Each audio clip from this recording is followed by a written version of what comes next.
Have you ever looked at those beautiful resin bracelets and rings people are making these days, the ones with flowers and branches and woodland scenes embedded, and wondered if you could make them yourself? Well, I certainly have. Today I have for you a review of a set of silicone bangle bracelet and ring molds from BB Craft. I'll give you some tips and suggestions for how you can best use them. Hi there, Sandy here. Welcome to another Friday Findings video at keepsakecrafts.net. So the nice folks at BB Craft sent me this set of 6 bangle bracelet and 8 ring molds. These are silicone molds and they're made for pouring in resin. You don't have to just use resin. These are heat safe, so you can bake polymer clay in them, but they are made for doing resin. So in this set you get 3 sizes. 2 that are 2 1/4 inches in diameter, 2 that are 2 3/8 inches in diameter, and 2 that are 2 1/2 inches in diameter. And just for comparison, I have about a 7-inch wrist. I cannot get on the 2 1/4 inch ones, but I can wear the 2 3/8 and also the 2 1/2, although the 2 3/8 is a little snug. In each of those 2 sizes, you get one that is 5/8 of an inch wide and one that is 3/8 of an inch wide. That would be 15 and 9 millimeters. And I have a sample here of each of those sizes. Now in the intro I mentioned making those bracelets with the scenes. This is kind of an approximation. You know, the ones that have bits of forest moss and mushrooms and pieces of wood, and I just think they're charming and enchanting. Unfortunately, it wasn't apparent from the sales page when I looked at it that these are faceted, so they're not really going to work well for that kind of design. I still had fun playing with them, and I'll show you a few things that I did. The one thing I noticed right off the bat with these, and especially with the ring molds, and I'm not going to go into quite so much detail with the ring molds because they were just kind of tricky. These really are not for resin beginners. They are sort of a pain in the neck to fill because of this lip and this shape. They're kind of a pain. It's very difficult to see air bubbles and nearly impossible to remove them all in the traditional way, because usually what you do is you take a lighter or a heat source and use that to pop any bubbles. But because there is such a narrow area here that you can see, you really can't see them all. You can go in and poke at them. This one is just plain clear resin, and you can, I did go in and try to get out air bubbles, but it's just really hard to tell if they're there. And of course, if you go in with a lighter or something, you're just going to melt your mold. So that was one tricky thing. If you enjoy my videos and you wish I made more, well, I have good news for you. I do. Every month I make 2 bonus tutorials for my patrons. If you're interested in getting access to those, check out my Patreon page. I really appreciate my patrons. We have a great time over there on the Patreon site, and their support really makes a difference in whether or not this channel stays up on YouTube. Thank you so much to those of you who are already supporting me on Patreon. It's so encouraging to me, and I love you all. When you're filling these with resin, you have to not be in a rush. Oh yeah, and after using them, you have to clean them well, because they're like this kind of sticky silicone. They attract every little bit of dust. These have been sitting on my table for a few days before I made this video, and just from sitting, they're rather dirty. So do make sure if you're going to use them that you wash them well. Let them dry completely before you use them. Let them air dry. Resin does not like water. If you're going to fill them with resin, a little trick is to use some kind of a tool to hold it open, like a pair of tweezers. And if you prop it on something, like I've got it angled here, and then pop in my tweezers, I can sort of hold it open as I pour in my resin. Now these will work with UV and 2-part resin. They work just fine with that. Actually, I was surprised that they worked with UV resin, because I wondered how much light could get at the resin in the molds, but they actually did pretty well. One thing that was quite difficult was to not overfill them. Like this one, I don't know how well you can see it on camera. It's got a really strong meniscus up here. This one I was trying to do the alcohol ink petri dish technique in here. It kind of sort of worked. But it's very difficult to see. If you look carefully in this one, actually let's look at one of the rings. You can see that even better. See this thick line right here? You don't want to fill beyond that, because what you end up with if you do, well, you end up with something like this edge, which is not at all part of the intended design. So it might take a little trial and error on your part to figure out just where the fill line is. Also, this was not part of the design. This is a huge air bubble that got trapped. I don't know again how well you can see that on camera, but this fit in there, well, this way.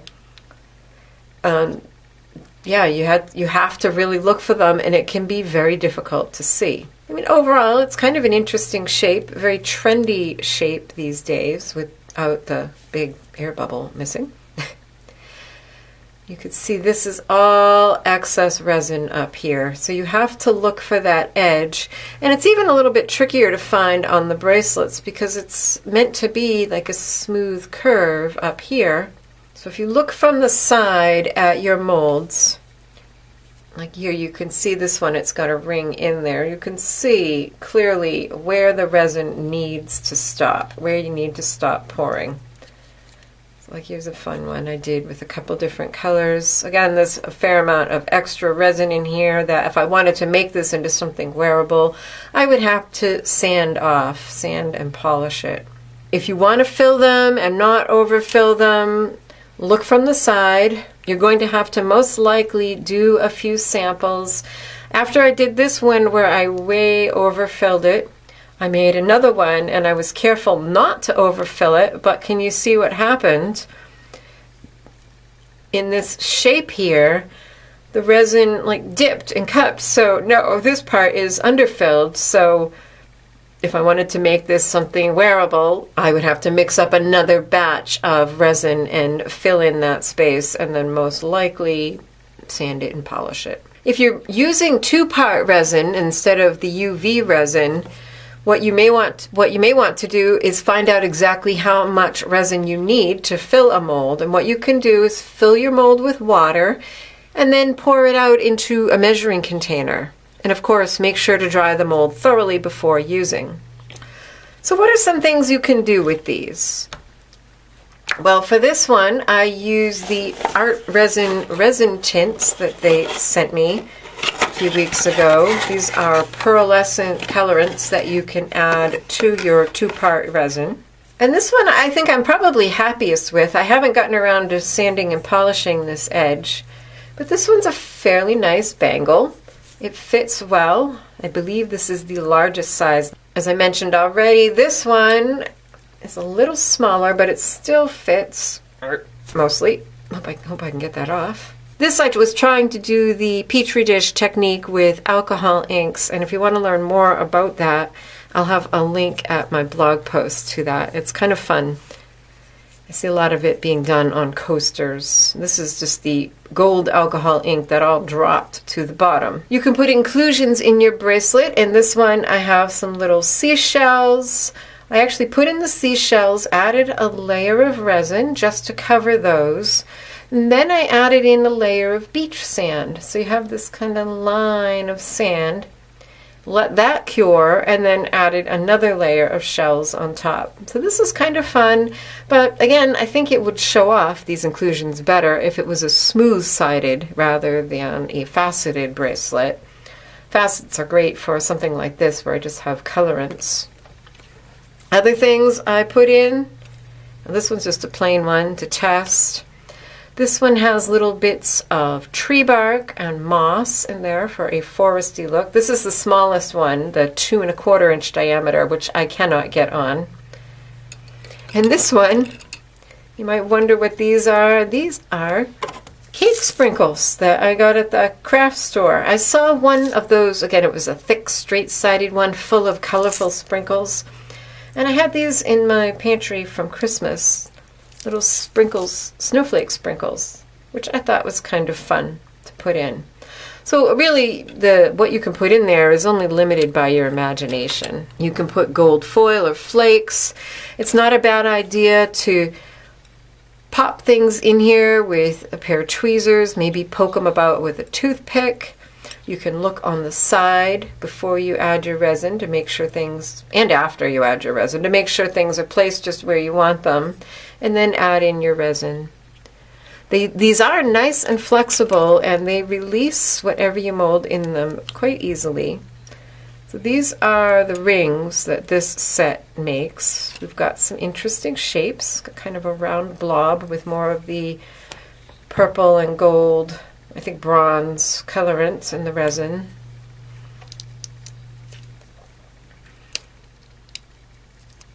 This one's a real basic shape. I think this was some green colorant, and I put some gold flakes in there.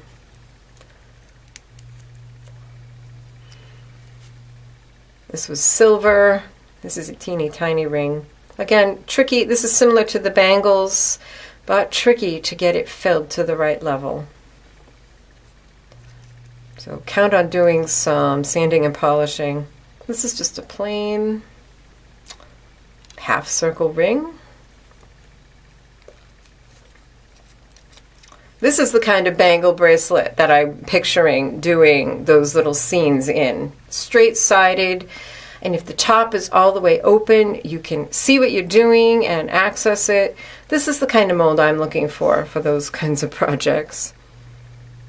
Oh, and this one was unexpected. I didn't see that coming. Can you see what it is? It's a little kitty ears. I would have done it in pink if I had known. So it can be difficult to know what these are until after you make a mold of them.